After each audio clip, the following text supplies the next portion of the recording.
وملجانا وحبیبنا وطبیبنا وحبیب قلوبنا وطبیب قلوبنا وکریمنا وشفیعنا محمد وبارک وسلم وصلی علیہ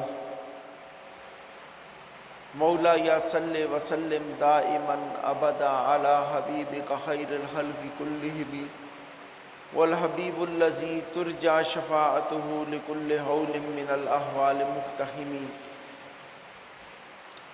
حمد و صلات کے بعد قابل صد عزت و احترام سامعین کرام، اللہ جل شانہ کا لاکھ لاکھ شکر عظیم ہے کہ اس نے ہمیں اپنے محبوب کی نسبت کاملہ عطا فرمائی۔ چونکہ کائنات کے اندر جو کچھ بھی ہے وہ ذات مصطفیٰ ہے۔ کائنات کے اندر خدائے وحدہ لا شریک کی تخلیق میں سے جو کچھ بھی ہے وہ ذات مصطفیٰ ہے۔ ذات مصطفیٰ کے بغیر نہ کچھ ہے نہ ہو سکے گا، اور ذات مصطفیٰ وہ ذات ہے کہ رب کے قرب کے جس راستے کو بھی دیکھا جائے یوں محسوس ہوتا ہے کہ ہر قرب کا راستہ ذات مصطفیٰ سے گزر کے جاتا ہے۔ اور میں نے جس آیت کریمہ کو موضوع سخن بنایا ہے، خدائے وحدہ لا شریک اس آیت کریمہ کے اندر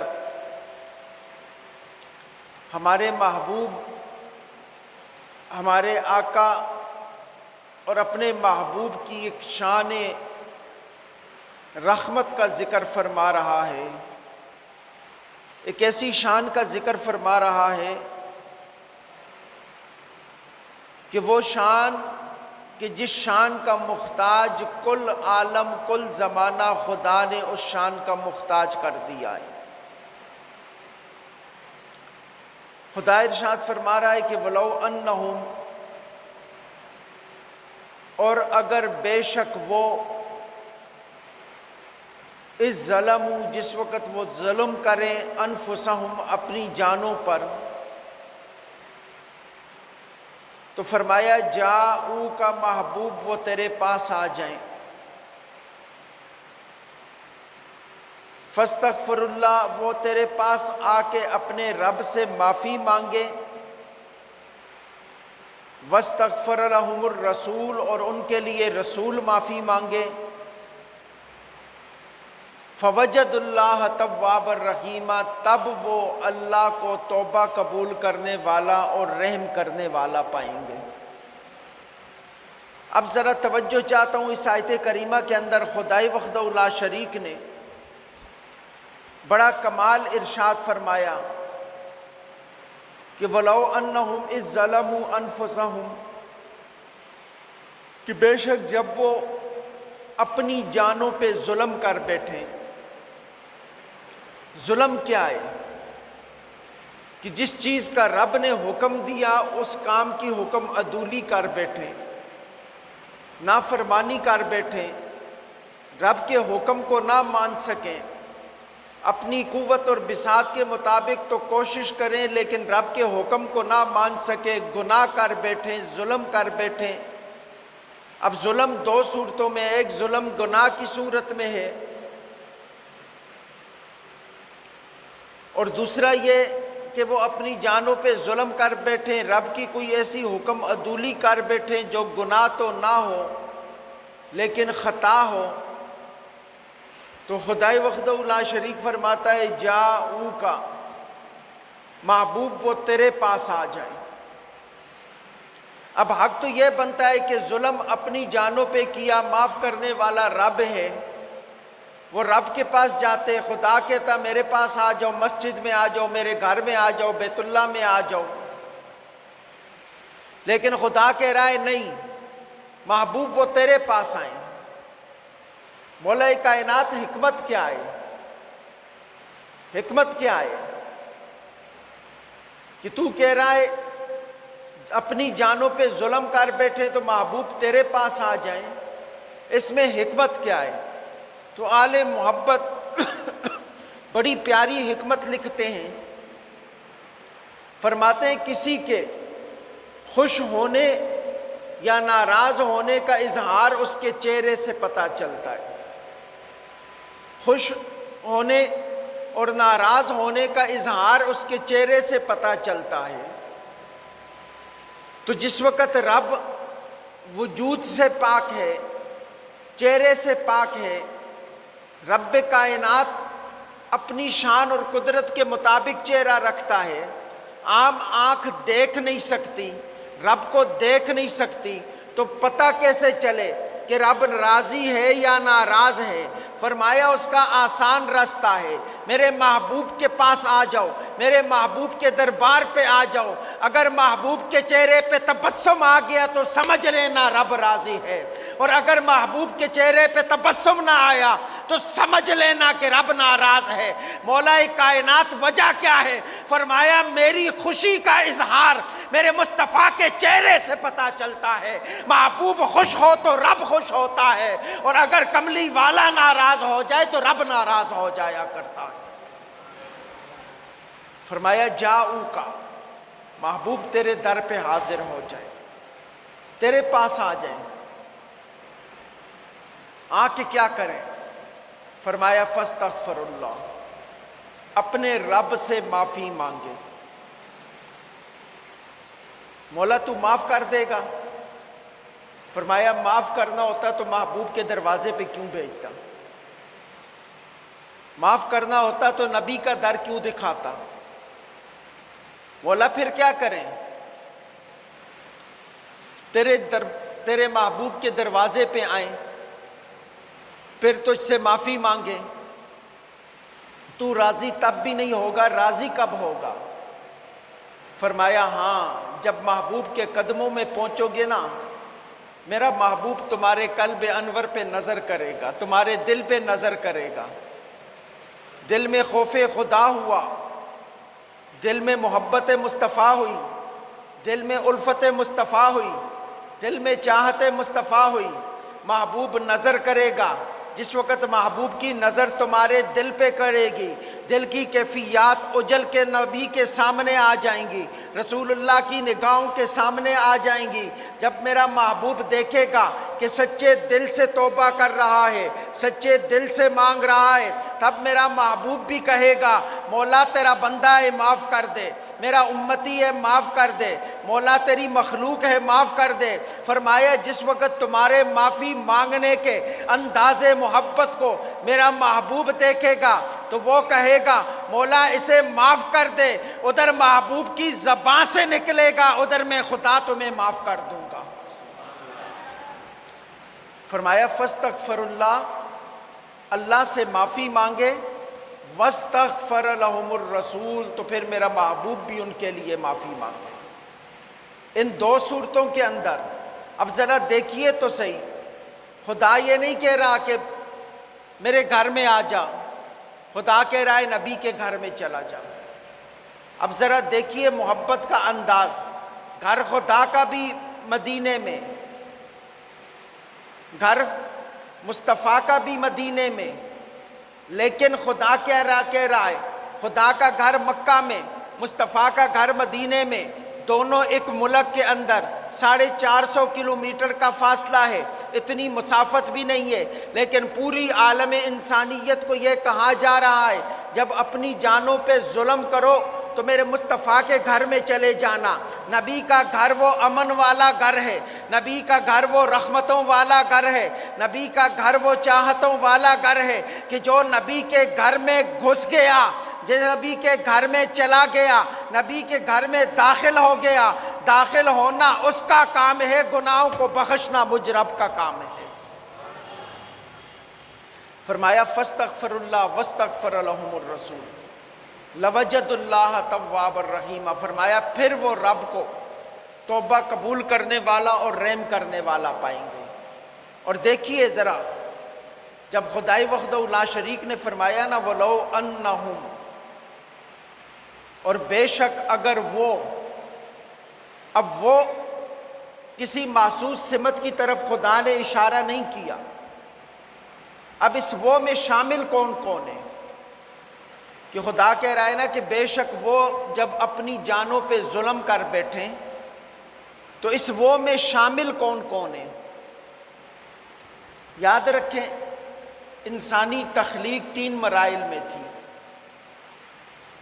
ایک مرحلہ اولا کہ جب انسانوں کے باپ جناب آدم علیہ السلام کو پیدا کیا گیا، ایک مرحلہ ثانی کہ جس وقت تمام کائنات کے انسانوں کو بنایا گیا، ایک مرحلہ ثالث کہ جس وقت ہر چیز کو مٹا دیا جائے گا، ختم کر دیا جائے گا۔ اب میرے آقا کریم علیہ السلام کی یہ جو بخشش کا راستہ ہے نا، یہ کسی ایک زمانے کو محیط نہیں ہے۔ جب کچھ بھی نہیں تھا مصطفیٰ کی بخشش کا راستہ تب بھی موجود تھا، جب سب کچھ ہے مصطفیٰ کی بخشش تب بھی موجود ہے، جب کچھ نہیں رہے گا مصطفیٰ کی بخشش تب بھی موجود ہوگی۔ کیسے؟ سنیں،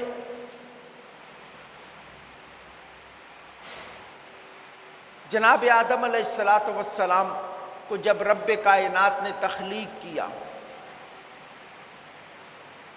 جب رب کائنات نے تخلیق کیا، آسمانوں پہ رہے، جنت میں رہے، نافرمانی ہوئی، جانوں پہ ظلم کر بیٹھے، گندم کا دانہ کھا بیٹھے، رب کائنات نے زمین پہ بھیج دیا، رب کائنات نے زمین پہ بھیج دیا۔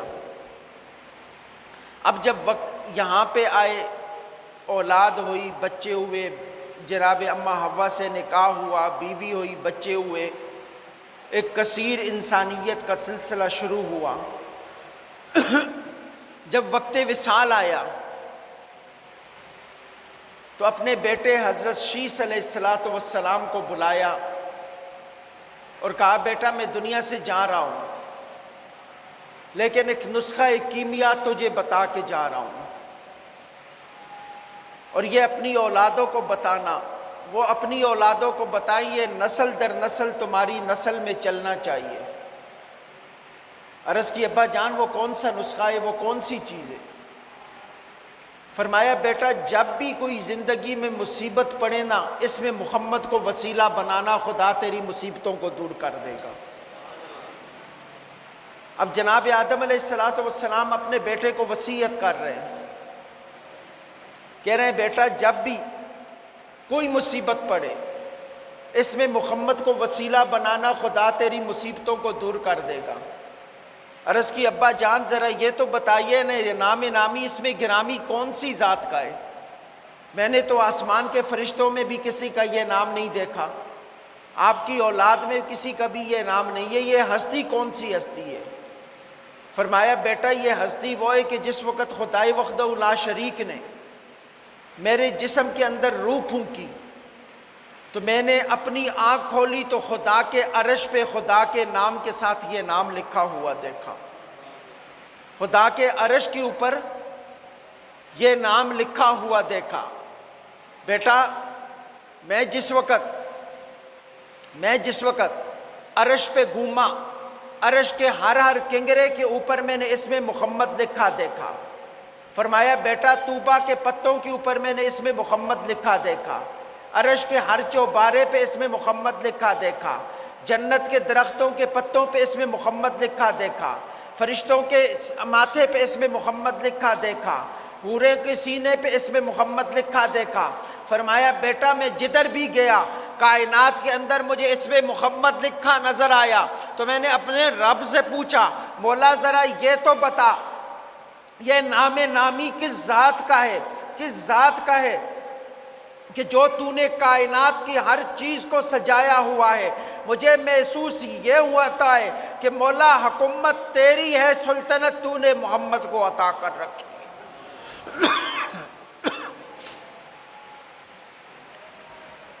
مولا یہ نام نامی اس میں گرامی کون سی ذات کا ہے کہ میں نے جدھر بھی دیکھا وہیں پہ اس میں محمد لکھا ہوا نظر آیا۔ ذرا دوستو بڑی توجہ طلب بات، فرمایا میرے مولا نے مجھے کہا کہ بیٹا، میرے مولا نے مجھے کہا کہ آدم یہ نام نامی اس میں گرامی اس شخصیت کا ہے جو تیری اولاد میں ہوں گے لیکن تیرے بھی سردار ہوں گے، جو اولاد تیری ہوگی لیکن سردار تیرے بھی ہوں گے۔ اور یہ وہ ذات ہے، اگر اس ذات کو پیدا نہ کرتا تو تجھے بھی پیدا نہ کرتا، اس ذات کی تخلیق نہ کرتا تو تجھے بھی پیدا نہ کرتا۔ میں نے کہا مولا میرا اس ذات سے نسبت کیا ہے؟ تو فرمایا جس وقت بھی ضرورت پڑے اس میں محمد کو وسیلہ بنانا، میں رب تجھ سے راضی ہو جایا کروں گا۔ اور جس وقت جناب آدم علیہ السلام سے خطائے اجتہادی سرزد ہو گئی نا، تو آپ نے کیا کہا؟ قرآن دونوں چیزیں بتا رہا ہے۔ قرآن یہ بھی بتا رہا ہے وَلَوْ أَنَّهُمْ إِذْ ظَلَمُوا أَنفُسَهُمْ، جب اپنی جانوں پہ ظلم کر بیٹھو۔ تو جناب آدم علیہ السلام کی دعا کیا تھی کہ ربنا ظلمنا انفسنا، کہ مولا میں اپنی جان پہ ظلم کر بیٹھا، وَإِن لَمْ تَغْفِرْ لَنَا وَتَرْحَمْنَا، اگر تو نے مجھے معاف نہ کیا اور مجھ پر رحم نہ کیا، لَنَكُونَنَّ مِنَ الْخَاسِرِينَ، تو میں ضرور خسارے والوں میں سے ہو جاؤں گا۔ اب ذرا توجہ طلب بات ہے، بڑی پیاری بات۔ ایک طرف خدا کیا کہہ رہا ہے؟ ربنا ظلمنا انفسنا۔ جناب آدم کیا کہہ رہے ہیں؟ خدا کہہ رہا ہے وَلَوْ أَنَّهُمْ إِذْ ظَلَمُوا أَنفُسَهُمْ، جناب آدم کہہ رہے ہیں ربنا ظلمنا انفسنا۔ گویا خدائے وحدہ لا شریک نے انسانیت کے باپ سے یہ سلسلہ شروع کیا کہ جو بھی انسان اپنی جانوں پہ ظلم کر بیٹھے، اپنی جانوں پہ ظلم کر بیٹھے، انسانیت کے باپ سے یہ سلسلہ شروع کیا کہ جو بھی انسان اپنی جانوں پہ ظلم کر بیٹھے، ظلم کا بدلہ کیا ہے کہ اے انسانیت کے باپ، تو یہ عمل کر کے پوری انسانیت کو بتا دے کہ قیامت تک کے لیے میری اولاد میں جو بھی انسان یہ کام کر بیٹھے، راستہ صرف ایک ہے، ہر راستے کو چھوڑ کے مصطفیٰ کے در والے راستے پہ آ جائے، ہر راستے کو چھوڑ کے مصطفیٰ کی گلی والے راستے پہ آ جائے، ہر راستے کو چھوڑ کے مصطفیٰ کے قدموں والے راستے پہ آ جائے، وہ نبی کے قدموں میں جھکے گا، رب اس سے راضی ہو جایا کرے گا۔ وہ نبی کے قدموں میں جھکے گا، سونا رب اس سے راضی ہو جایا کرے گا۔ اب ذرا توجہ طلب بات، بڑی پیاری بات کہ یہاں پہ رب کائنات بڑی عظیم صورت پوری کائنات کی انسانیت کو بتا رہا ہے، اور جناب آدم علیہ السلام کیا کہہ رہے ہیں؟ ربنا ظلمنا انفسنا۔ اور جس وقت اپنے بیٹے کو نصیحت کی، کہا بیٹا، اب یہاں پہ ایک اور بات سنیے، کہا بیٹا جس وقت مجھے رب نے جنت سے نکالا، میں سال ہا سال کائنات میں گھومتا رہا، اس دنیا میں گھومتا رہا، اپنے رب سے معافی مانگتا رہا، میرے رب نے مجھے معاف نہیں کیا۔ اب ذرا توجہ چاہتا ہوں، رب نے معاف کب کیا؟ خدا کیا کہہ رہا ہے؟ جناب آدم فرما رہے ربنا ظلمنا انفسنا، مولا میں اپنی جانوں پہ ظلم کر بیٹھا، میں اپنی جان پہ ظلم کر بیٹھا۔ خدا کہہ رہا ہے کئی سو سال گھومتے رہے، معافی مانگتے رہے۔ روایات میں آتا ہے کہ اتنا روئے کہ آپ کے رونے سے پانی کی نہریں جاری ہو گئی، اور ان کے ارد گرد خدائے وحدہ لا شریک نے درخت اگا دیے۔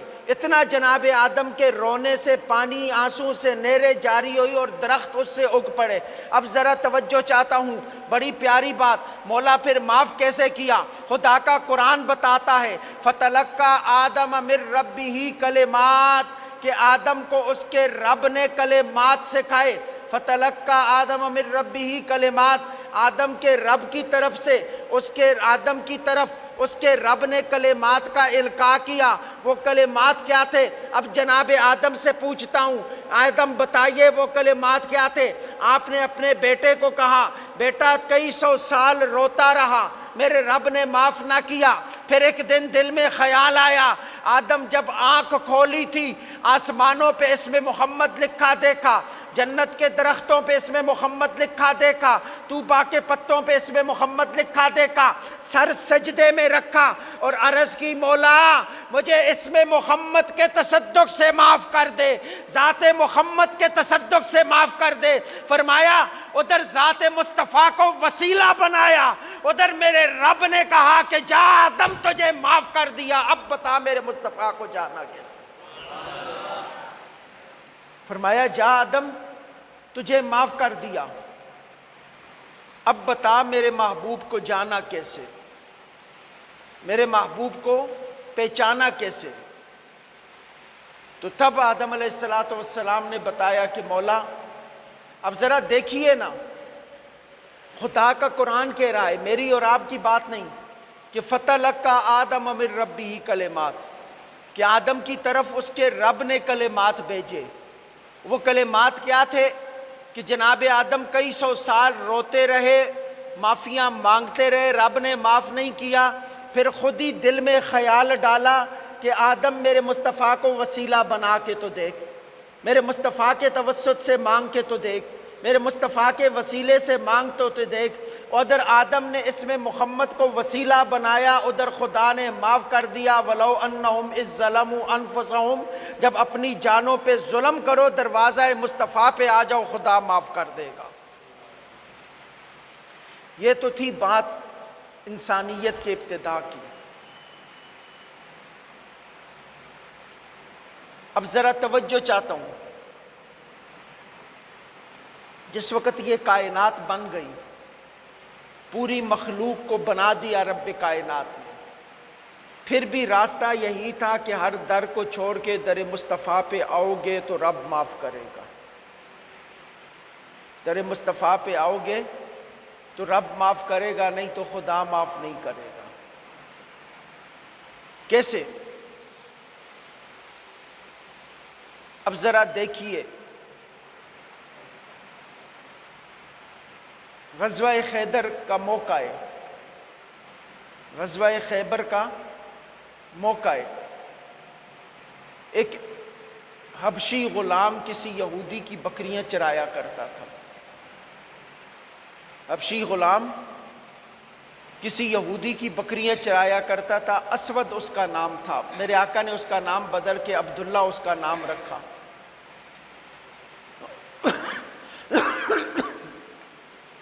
وہ حضرت عبداللہ ابھی مسلمان نہیں ہوئے، خیبر کے موقع میں میرے آقا کریم علیہ السلام نے قلعہ خیبر کا محاصرہ کیا ہوا۔ وہ روز گزرتے کملی والے کے چہرے پہ نظر پڑتی، کھڑے ہو کے دیکھتے رہتے کہ یار یہ کون سی شخصیت ہے کہ رب نے اتنا حسن عطا کیا ہوا ہے اور اتنے دیوانے ان کو عطا کر رکھے۔ پھر یہی صورتحال رہی، کہتے ہیں کہ یہ سلسلہ جاری و ساری رہا، وہ بار بار گزرتے دیکھتے کملی والے کو، مسلمانوں سے پوچھتے کہ یار یہ کون ہے، وہ بتاتے ہمارے نبی ہیں، ان کے متعلق سوالات کرتے۔ دل کی دنیا بدلی، چہرہ مصطفیٰ دیکھ لیا تھا۔ ایک دن حاضر خدمت ہوتے ہیں اور عرض کرتے ہیں کہ یا رسول اللہ، اب سوال دیکھیے، کیا میں ابھی مسلمان ہوں، ابھی جہاد میں جاؤں، ابھی شہید ہو جاؤں، میرا رب میرے گناہوں کو، پچھلے گناہوں کو معاف کر دے گا؟ میرا رب میرے پچھلے گناہوں کو معاف کر دے گا؟ ذرا بولیے سبحان اللہ، آپ لوگ بھی شامل ہوں میرے ساتھ۔ فرمایا میرا رب مجھے معاف کر دے گا؟ توجہ طلب بات ہے۔ میرے آقا نے فرمایا اب یہ آقا کی ضمانت ہے، رب کو کسی نے دیکھا نہیں ہے، لیکن رسول اللہ کے غلاموں کی محبت دیکھیے، کملی والے کے کہنے پہ مان لیتے، مصطفیٰ نے کہا تو رب مان گیا۔ اب کملی والے نے یہ بھی نہیں کہا کہ میں رب سے پوچھ کے بتاتا ہوں، جانتے تھے کہ سارے اختیارات رب نے مجھے عطا کر رکھے ہیں۔ فرمایا ہاں تو ابھی مسلمان ہو، ابھی جنگ کر، ابھی شہید ہو جائے، خدا تجھے معاف کر دے گا۔ اب حضرت عبداللہ آپ نے کہا یا رسول اللہ یہ بکریاں یہودی کی ہیں، اس کی امانت ہے، میں چاہتا ہوں کہ یہ واپس چلی جائیں۔ میرے آقا نے فرمایا ریت اٹھاؤ، کنکریاں اٹھاؤ، ان کی طرف پھونک دو، یہ خود بخود اپنے گھر کو واپس چلی جائیں گی۔ اب ذرا توجہ طلب بات، ابھی مسلمان نہیں ہوئے، کلمہ نہیں پڑھا، لیکن دل سے رسول اللہ کو مانا۔ خدا نے عبداللہ کے ہاتھ میں بھی کرامت رکھ دی کہ کنکریاں رسول اللہ نے نہیں پھینکی تھی، حضرت عبداللہ نے پھینکی کی، ادھر انہوں نے کنکریاں اٹھائیں، ادھر پھینکی، ادھر خدا نے بکریوں کو ہدایت دے دی۔ پتہ یہ چلا کہ ایمان نام ہی دل سے رسول اللہ کو ماننے کا ہے۔ جو شخص رسول اللہ کو مان لیتا ہے، پھر کائنات کے جانور بھی اس کا حیا کرتے ہیں کہ یہ رسول اللہ کا غلام ہے۔ چونکہ کنکریاں رسول اللہ نے نہیں پھینکی تھی، کنکریاں حضرت عبداللہ نے پھینکی کی، اور آپ نے جو کنکریاں پھینکی خدا نے ان سے جانوروں کو اپنے گھر کے راستے کی ہدایت فرما دی۔ تو پتہ یہ چلا کہ لوگ کہتے ہیں کہ نسبت مصطفیٰ تے ہوتا کچھ نہیں، خدا کی قسم نبی کے بن کے تو دیکھو خدا کس طرح تمہارے ذریعے جانوروں کو بھی ہدایت نصیب فرماتا ہے۔ اب حضرت عبداللہ نے کنکریاں پھینکی، وہ جانور چل پڑے، اور جس وقت چل پڑے، چونکہ اس موضوع کے اوپر دلائل تو بے شمار ہے، لیکن وقت کا دامن گنجائش نہیں دیتا کہ میں اس کو بڑا طویل لے کے جاؤں۔ اب کنکریاں چل پڑی، حاضر ہوئے، کلمہ پڑا، مسلمان ہوئے، ہاتھ میں تھا بھی کچھ نہیں، ویسے ہی میدان جنگ میں شامل ہو گئے، پتھر اٹھا اٹھا کے کافروں کو مارنے لگے۔ چروائے تھے، ہاتھ میں تو تلوار تھی نہیں، لکڑ تھی جس سے جانوروں کو ہانکتے تھے، پتھر اٹھا اٹھا کے کافروں کو مارنے لگے، پتھروں سے جہاد کرنے لگے۔ اب ذرا توجہ طلب بات ہے، ابھی کوئی نماز نہیں پڑھی کہ نماز کا وقت نہیں ہوا تھا، ابھی کوئی روزہ نہیں رکھا کہ روزے کا وقت نہیں ہوا تھا، کوئی حج نہیں کیا، کوئی زکوٰۃ نہیں دی، کچھ بھی نہیں کیا۔ میرے آقا کے ہاتھ پہ کلمہ پڑا، پتھر اٹھا کے میدان جنگ میں شامل ہو گئے۔ پتھروں کے جواب جب پتھروں میں آیا، ایک پتھر سر پہ لگا، وہیں پہ شہید ہو گئے، وہیں پہ شہید ہو گئے۔ اب میں قربان جاؤں، ذرا توجہ طلب بات ہے۔ میرے آقا کریم علیہ الصلوۃ والسلام نے اٹھایا، قبر کھودی، قبر میں خود اتارا، دفنایا۔ کملی والے ابر اس کے قبر انور کے اوپر کھڑے تھے کہ میرے مصطفیٰ نے رخ انور کو یوں تھوڑا سا پھیر لیا۔ صحابہ نے عرض کی یا رسول اللہ، یا رسول اللہ، اب یہ نسبت مصطفیٰ کا کمال ہے، ابھی نہ نماز پڑھی، نہ روزہ رکھا، نہ حج کیا، نہ زکوٰۃ دی، بس دل سے در مصطفیٰ کو مان لیا، بخشش کا سودا کروا لیا۔ اب میرے آقا کریم علیہ الصلوۃ والسلام نے صحابہ سے پوچھا یا رسول اللہ، اسود کی مزار سے، عبداللہ کی مزار سے چہرے کو کیوں پھیرا؟ میرے آقا نے فرمایا اس کی جنتی بیویاں قبر میں اس کو ملنے آئی تھی، میں نے حیا کی وجہ سے اپنے چہرے کو دوسری طرف پھیر لیا، میں نے حیا کی وجہ سے اپنے چہرے کو دوسری طرف پھیر لیا۔ دوستو یہ نسبت مصطفیٰ کا کمال ہے، یہ نسبت مصطفیٰ کا اعجاز ہے۔ ایسی بے شمار احادیث روایات پڑھی ہیں، لیکن یہ وہ چیز ہے، یہ وہ چیز ہے کہ جو اس دنیا کے اوپر میرے آقا کریم علیہ الصلوۃ والسلام کے قدموں میں جھک گئے، خدا نے ان کو شفاعت عطا فرمائی۔ اب ذرا چلتے ہیں حشر کے میدان کی طرف، کہ جب کچھ بھی نہیں رہے گا، کائنات لپیٹ دی جائے گی، حشر بپا ہوگا، اس وقت میرے آقا کی شان شفاعت کیا ہوگی؟ اس وقت میرے آقا کی شان شفاعت کیا ہوگی؟ روایات میں آتا ہے کہ جس وقت خدا جنتیوں سے حساب لے کے جنت میں بھیج دے گا، دوزخیوں سے حساب لے کے دوزخ میں بھیج دے گا، تو شان محبوبی دکھا کے لیے خدا امت مصطفیٰ کے کچھ گناہگاروں کو حکم کرے گا کہ ان کو سب کی نظر سے بچا کے جہنم کی سیڑھیوں سے جہنم میں داخل کر دو۔ اب ذرا سوچئے، بڑا عجیب منظر ہوگا جس وقت فرشتے ان کو لے کے جائیں گے جہنم کی سیڑھیوں کے اوپر، تو مالک جو جہنم کا دروغہ ہے وہ دیکھ کے کہے گا یار بتاؤ تو صحیح تم کس کے امتی ہو؟ میں نے تو آج تک کسی جہنمی کو سیڑھیوں کے ذریعے جہنم میں جاتے ہوئے نہیں دیکھا، یہاں پہ تو جس کو پھینکتے ہیں اوندے منہ نیچے پھینک دیتے ہیں کہ چل جا سیدھا جہنم میں، تم کون ہو جنہیں سیڑھیوں کے ذریعے جہنم میں لایا جا رہا ہے؟ ہائے ہائے ہائے ہائے، خدا کی قسم یہ نسبت مصطفیٰ کا اعجاز ہے، یہ رسول اللہ کی نسبت کا اعجاز ہے، یہ رسول اللہ کے تعلق کا اعجاز ہے۔ فرمایا تم کون ہو جنہیں سیڑھیوں کے راستے سے جہنم میں لایا جا رہا ہے؟ وہ کہیں گے یار ہمیں بتاتے ہوئے شرم آتی ہے کہ ہم کس کے امتی ہیں، اتنی عظیم ہستی کے امتی اور ہم نے گناہ کیے، آج گناہوں کی سزا مل رہی ہے، ہم نہیں بتا سکتے کہ ہم کس کے امتی ہیں۔ ہاں ہم نمازیں پڑھا کرتے تھے۔ جس وقت آگ ان کے گھٹنوں ٹخنوں تک پہنچے گی نا، مالک پھر پوچھے گا یار بتاؤ تم کس کے امتی ہو؟ کس کے امتی ہو؟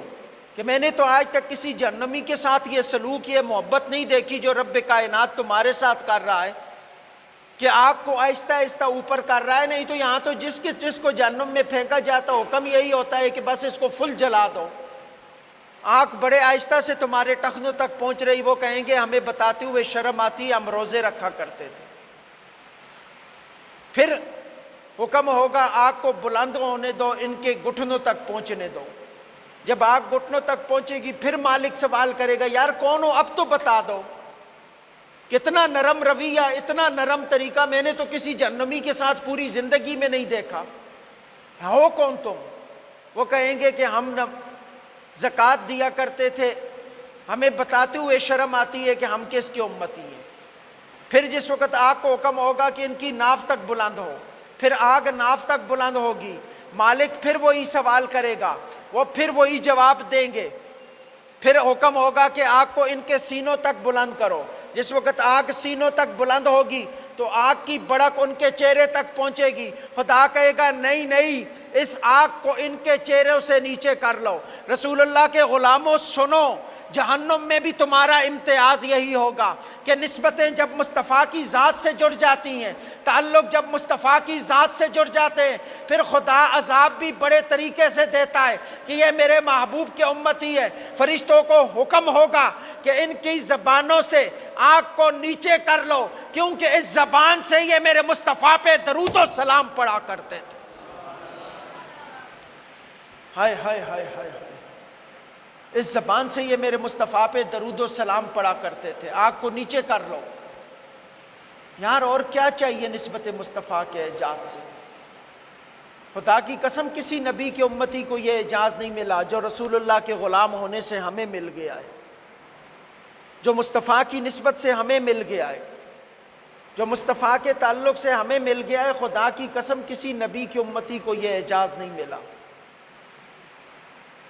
جس وقت کہیں گے نا درود پڑھا کرتے تھے، تو پھر مالک کو سمجھ آئے گی اوئے یہ تو رسول اللہ کی امتی ہیں، یہ تو نبی کریم علیہ الصلوۃ والسلام کی امتی ہیں۔ اب ذرا دیکھیے مالک کیا کرے گا۔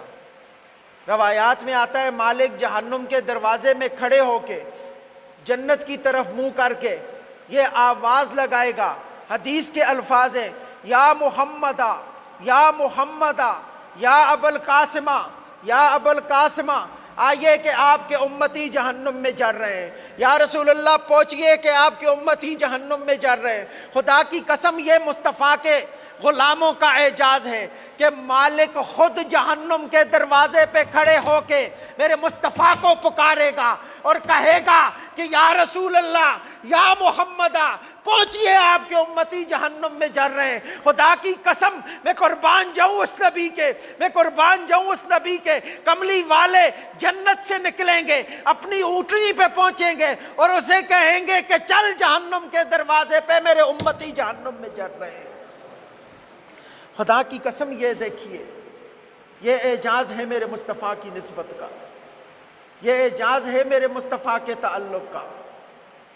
ہائے ہائے ہائے ہائے، یار ایسا نبی، لجپال نبی، خدا کی قسم سوچئے کہاں ملنے والا ہے۔ یہ جہنم کا دروغہ جس کا کام ہی، جس کا دل ہی سخت ہے، لیکن جب امت مصطفیٰ کو جہنم میں دیکھے گا نا، پتہ ہوگا کہ اس کے بعد کسی نے نکلنا نہیں ہے۔ پتہ تھا کہ اب آخری نبی کا امتی اور جہنم میں جلے، یہ ہو نہیں سکتا۔ وہ جہنم کے دروازے پہ کھڑے ہو کے آواز لگائے گا، یا محمدہ یا محمدہ یا ابوالقاسمہ۔ اب کملی والے جہنم کے دروازے پہ پہنچیں گے، کہیں گے کہ مالک تجھے پتہ نہیں ہے میرے امتی ہیں جہنم میں ڈال دیا ہے، تجھے پتہ نہیں ہے کہ میرے امتی ہیں جہنم میں ڈال دیا ہے۔ وہ کہے گا کہ یا رسول اللہ رب کا حکم تھا، رب کا حکم تھا۔ میرے آقا کہیں گے کہ مالک نکال میرے امتیوں کو جہنم سے، نکال میرے امتیوں کو جہنم سے۔ وہ کہے گا کہ یا رسول اللہ میری اتنی جرت نہیں ہے کہ میں رب کے حکم کی عدولی کر سکوں، آپ مہربانی فرمائیں، رب نے آپ کو طاقتیں دے رکھی ہیں، خود اپنی شان قدرت سے اپنے امتیوں کو جہنم سے نکالیے گا۔ روایات میں آتا ہے کہ جس وقت مالک بھی انکار کر دے گا کہ یا رسول اللہ میں آپ کے امتیوں کو جہنم سے نہیں نکال سکتا، میرے اختیار میں نہیں ہے، تو حدیث کے الفاظ ہیں، میرے آقا کریم علیہ الصلوۃ والسلام خود ہاتھ بڑھا کر اپنے امتیوں کو جہنم سے نکال کے جنت میں اپنے ساتھ لے کے چلے جائیں گے۔ ارے خدا کی قسم، یہ نسبت مصطفیٰ کا اعجاز ہے، یہ تعلق مصطفیٰ کا اعجاز ہے، یہ نبی کے قدموں کا اعجاز ہے، یہ نبی کے در کا اعجاز ہے، یہ نبی کی نوکری کا اعجاز ہے، یہ نبی کی غلامی کا اعجاز ہے، یہ نبی کی نسبت کا اعجاز ہے۔ یہ جہنم میں گئے ہوئے امتیوں کو مصطفیٰ ہاتھ پکڑ کے جنت میں لے کے جا کے یہ بتائیں گے کہ دنیا میں جو شخص محمد کا غلام ہو جاتا ہے محمد جہنم میں کبھی جلنے نہیں دیتے۔ جو شخص میرا غلام ہو جاتا ہے دنیا میں اسے جہنم میں کبھی جلنے نہیں دیتا۔ دوستو یہ نسبت مصطفیٰ ہے، یہ تعلق مصطفیٰ ہے، یہ آقا کی نسبت کا کمال ہے۔ اس لیے اپنے قلوب و اذہان کو نبی کی نسبت سے جوڑے رکھو، نبی کے تعلق سے جوڑے رکھو۔ نبی کا نام آئے تو جھوم جاؤ، میرے آقا کا نام آئے تو جھوم جاؤ۔ خدا کی قسم تم نبی کے ہو جاؤ، کائنات تمہاری ہو جائے گی۔ تم رسول اللہ کے غلام ہو جاؤ، کائنات تمہاری ہو جائے گی۔ آج آخری بات، ہم زمانے میں مغلوب کیوں ہیں؟ صرف اس وجہ سے مغلوب ہیں کہ ہم نے رسول اللہ کے دامن کرم کو چھوڑ دیا۔ ارے وہ 313 ہو کے 1000 سے لڑ جایا کرتے تھے، وہ خالد بن ولید 40 تلواریں لے کے 40,000 کے لشکر میں گھس جایا کرتے تھے۔ آج ہم ایٹمی پاور ہو کے بھی پوری دنیا سے دبے ہوئے ہیں۔ وجہ کیا ہے؟ کہ وہ غیرت ایمانی اندر نہیں رہی ہے، اپنی جان پیاری ہو گئی ہے۔ خدا کی قسم اپنی جان پہ دین مصطفیٰ اور محبت مصطفیٰ کو غالب کر لو۔ تم یہاں پہ غالب کرو، تھرتھلی عالم کفر میں مچ جائے گی، عالم کفر نیست و نابود ہو جائے گا۔ اپنی نسبتوں کو ذات مصطفیٰ سے جوڑو تاکہ دنیا بھی سلامت رہے، قبر حشر بھی سلامت رہے۔ وما علیہ